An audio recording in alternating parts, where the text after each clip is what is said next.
Hello friends, back again. आज हम लोग देख रहे हैं tracking the panther of Nagarhole. Shaaz Jung के बारे में ये लेसन है। एक्चुअल में ये भाग जो है वो सीएन ट्रैवलर मैगजीन जो लैंड ओवर इंडिया ने पब्लिश किया है से लिया गया है।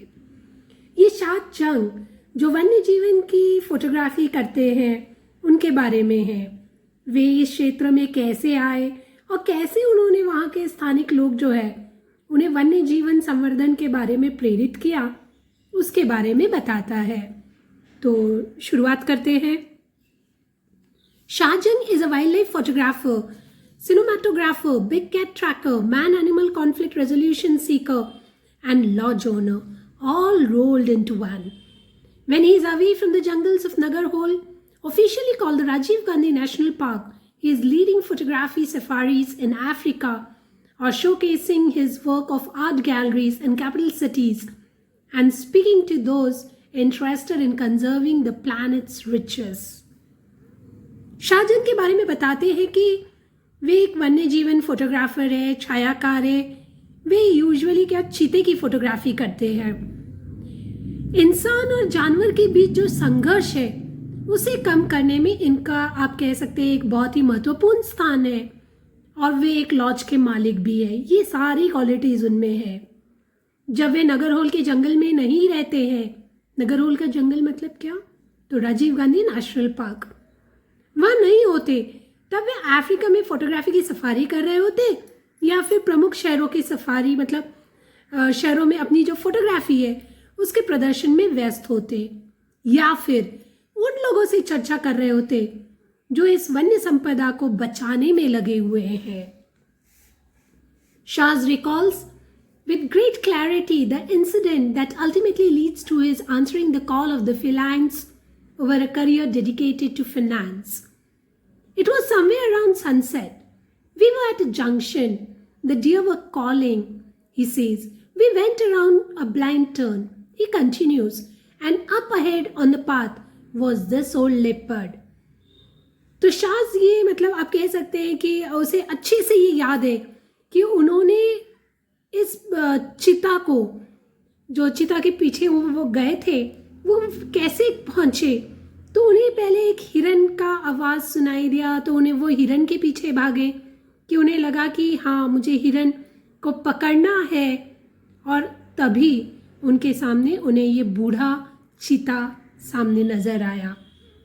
You could tell he was past his prime. Past his prime का मतलब क्या, उसकी जो शान शौकत थी वो पूरी खत्म हो गई थी, या फिर उसका जो प्रधान पद था वो खत्म हो गया था। इन शॉर्ट क्या कि वो शायद से रिटायर हो गया था। कौन? चिता। The jungle had taken a toll on him. He only had 3 canines. His eyes were sagging. Close to this leopard was another very young, good-looking male who was soon to come into his prime. तो यहाँ पे चीते का वर्णन करते हुए कहते हैं कि उसकी मानो इस जंगल ने बुरी दशा की हो। उसके सिर्फ 3 दांत थे। देखो ये कैनाइन्स का मतलब होता है दांत जिससे वो शिकार करता है। तो कहते हैं कि उनके सिर्फ 3 दांत थे। उसकी आंखें भी मतलब कमजोरी के कारण अंदर धसी हुई लग रही थी। और उनके सामने मतलब उस बूढ़े चीते के सामने एक हट्टा कट्टा चीता था जो उस बूढ़े चीते की जगह लेने वाला था। It was like looking at the past and at the present. It was clear that there was going to be a fight. Unfortunately, the sun was setting and we had to leave. But the next morning, I went back to the spot. Sitting on a high rock was that young leopard. Blood was dripping from a gash across his face. He sat there like he was the king of the jungle. I knew right then that he had taken over, that it was the beginning of a new journey for him and for me. तो इसके आगे क्या होता है कि उन्होंने जब देखा तो ये जो बूढ़ा चीता है उसकी जगह लेने के लिए ये जैसे हट्टा कट्टा सामने दिख रहा है, तो उसको लगा कि हाँ वर्तमान और भूतकाल जैसे आमने सामने ही खड़े हैं, दोनों में झटपट होने वाली थी। पर अफसोस सूर्यास्त हो रहा था और इन्हें यहाँ से निकलना था। पर अगली ही सुबह ये जो शाज है वो वापस वहाँ आया। एक ऊंची चट्टान पर वह हट्टा कट्टा चीता बैठा था। उसके मुंह पर लगे गहरे घाव से खून बह रहा था। वह वहां जंगल के राजा की तरह बैठा था। शाज को अब ये पता चला कि उसने उस बूढ़े चीते की जगह ले ली है। तो वो कहते हैं कि उस हट्टे कट्टे चीते के साथ मानो शाज के भी लिए एक नया सफर शुरू हो गया था। Photographs of that leopard, the victor, Scarface, as Shaz named him, not only made Shaz famous among India's wildlife community, but also led to Shaz an enviable reputation as a chronicle of the wild. तो उस चिता की, उस विजेता की, Scarface, जो नाम शाज ने उसे दिया था। आपको लगता है कि स्कारफेस का नाम क्यों दिया होगा? स्कार का मतलब होता है निशान, फेस का मतलब चेहरा, क्योंकि उसने बताया था ना कि वो जो चीता था उसके मुंह के ऊपर कुछ निशान था, इसलिए उसको ये नाम स्कारफेस, ये जो है वो शाज ने दिया हुआ था। तो उसकी तस्वीरों ने शाज को ना सिर्फ भारतीय वन्य जीवन समुदाय में फेमस बना दिया था, बल्कि उसे वन्य जीवन के कालक्रम से अभिलेखन करने वाले के रूप में भी ख्याति प्राप्त करके दी थी। मतलब थैंक्स टू दिस स्कारफेस के कारण इन्हें इतनी प्रसिद्धि मिली।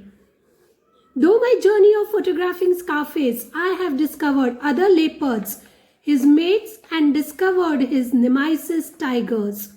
I also discovered the current protagonist of my work, Saya, while tracking Scarface. This is the world's first Black Panther, the behavior of which is being documented so intimately on camera by tracking its movement. So far, all the research in animals has been done through camera traps. Through many months of toil, Shaz has managed to collect precious footage, including that of the animal mating, to piece together the incredible landscape of a Black Panther's life.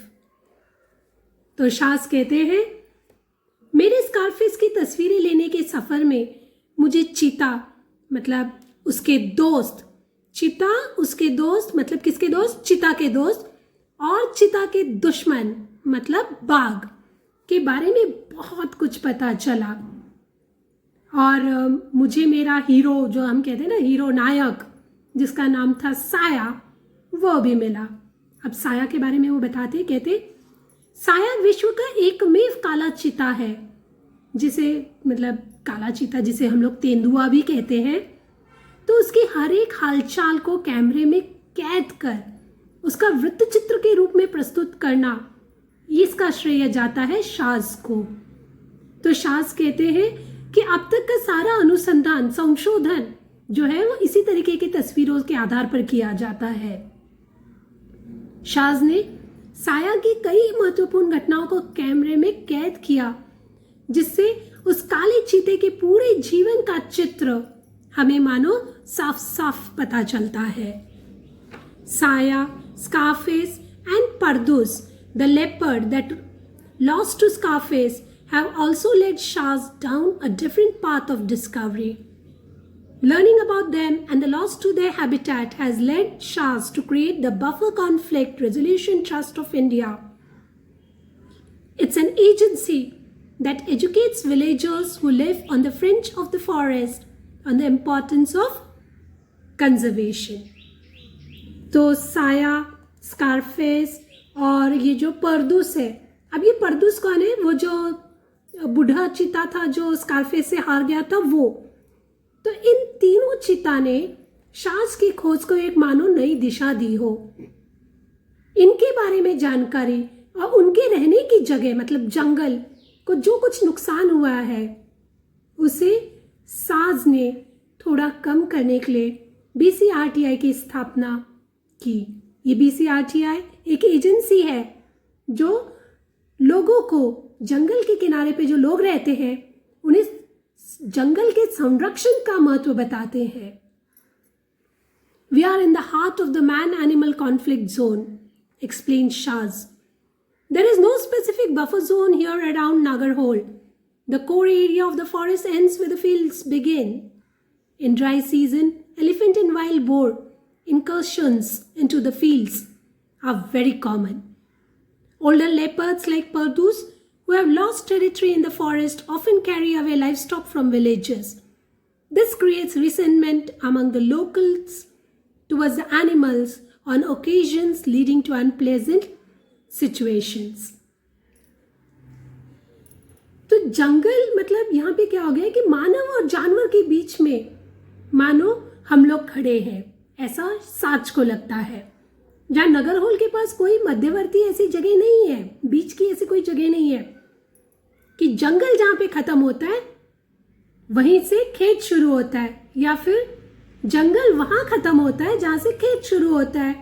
और शुष्क मौसम में क्या होता था कि हाथी या जंगली सुअर अक्सर खेत में घुस जाते थे, या फिर चिते जो चिता है जिनका राज्य चले गया हो, मतलब जो बूढ़े हो गए, जिनको जंगल में कोई पूछता नहीं है, वे गांव से पशु पक्षी उठा कर ले जाते थे, जिससे लोगों को जानवरों के प्रति बहुत ज्यादा गुस्सा आता था। Putting tourist currency to good use under the BCRTI umbrella, SHAS provides locals with vocational training with the aim of educating locals on the merits of conservation and to help them benefit from tourist currency. The visitors at the resort are welcome to volunteer to teach a skills training class of their choice. The acquired skills enables locals to find employment with any of the numerous wildlife resorts in the region, if not in a faraway city. तो पर्यटकों से मिला हुआ पैसा BCRTI वहाँ के लोगों को व्यावसायिक प्रशिक्षण देने में लगाता है। वहाँ पे जो भी पर्यटक आते हैं या स्वयं सेवक आते हैं, उनको ये कहा जाता है कि वहाँ के जो लोग हैं उन्हें प्रशिक्षण दिया जाए, जिससे कि गांव वाले आसपास ही कुछ काम धंधा कर सके। माड़े Gowda is one such local agriculturist who is trained at BCRTI and is now a certified naturalist employed by the bison. In the past, I have lost almost 80% of a season's yield of sugarcane to such animal attack. I used to hate them. तो ये जो मड़े गौड़ा करके एक किसान है जिसने अभी training BCRTI से ली है, और वे अभी कहाँ काम करते हैं, द बाइजॉन में। तो कहते हैं कि पहले क्या हुआ था कि मतलब आप कह सकते पास्ट में कि मेरा 80% जो था वो गन्ने का जो भी उत्पादन था वो सब इस तरीके के जानवरों ने नष्ट कर दिया था, इसलिए मुझे उनका बहुत गुस्सा आता था। But now I have learned how important these animals are and the value of protecting them. He says, I have known these jungles for 35 years. I know where the animals are and I realize I can guide visitors and get paid for it. In a way, the animals are paying me back. तो कहते पर अब मुझे इन जानवरों का और उनके संरक्षण का महत्व पता चल गया है। मैं अब 35 सालों से यहाँ पर हूँ और मुझे जंगल का चप्पा चप्पा पता है। तो मुझे अब ये भी पता है कि जानवर कहाँ है, और इससे क्या होता है कि मैं पर्यटकों को वहां पे ले जाकर उन जानवरों को दिखा सकता हूं, और इस बदले में मुझे पैसे भी मिल जाएंगे। मतलब उसे ये आमदनी का एक साधन हो गया है। The forest have taught me many things. For instance, listening is a sense far more important than sight. You have to switch off your vehicle, sit and listen, for the forest is constantly communicating through the voices of birds and animals, he explains. तो ये कह दे जंगलों ने मुझे बहुत कुछ सिखाया, जैसे देखने से ज़्यादा सुनना महत्वपूर्ण है। वे कहते कि बस अपनी गाड़ी बंद कीजिए वहाँ पे आके और शांति से बैठ के सुनिए, ये जंगल आपसे बातचीत करता है। अब जंगल किसके माध्यम से बातचीत करता है? तो ये पशु पक्षी के आवाज के रूप में आपसे बातचीत करता है। Tracking an animal also teaches you life lessons. The Black Panther has taught me patience, but above all, it has taught me to never stop discovering. There are just so many amazing experiences to learn and share with the world. तो कहते किसी जानवर का पीछा करते समय आपको जीवन का और बहुत मतलब महत्वपूर्ण सबक सीखने को मिलता है। जैसे काले चीते ने मुझे सहनशीलता का पाठ पढ़ाया, पर उससे भी महत्वपूर्ण उसने मुझे मेरे जीवन की जो खोज है उसे प्राप्त करने के लिए, आगे बढ़ने के लिए प्रेरित किया, कभी न रुकने के लिए। ऐसे बहुत से अनुभव है जो हमें इस दुनिया के साथ बांटने हैं। Sea and traveller magazine publish by Land Rover India. तो देखिए, इससे आपको पता चल गया होगा कि सिर्फ हमारे वन जंगल बल्कि पशु पक्षी भी हमारे लिए कितने महत्वपूर्ण हैं। इसलिए हमें हमेशा ये ध्यान में रखना चाहिए कि जैसे हमारे अंदर जीव है वैसे ही उनमें भी है। उन्हें कष्ट देना ये इसका आप कह सकते सोल्यूशन नहीं है। हम आपसे विदा लेते हैं। अगर आपको ये वीडियो पसंद आया तो please mention it in the comment section. अगर आपने अभी तक मेरे चैनल को सब्सक्राइब नहीं किया होगा तो please do so, hit the red bell icon so that you'll get the notification of the new releases that are done on this channel. Bye.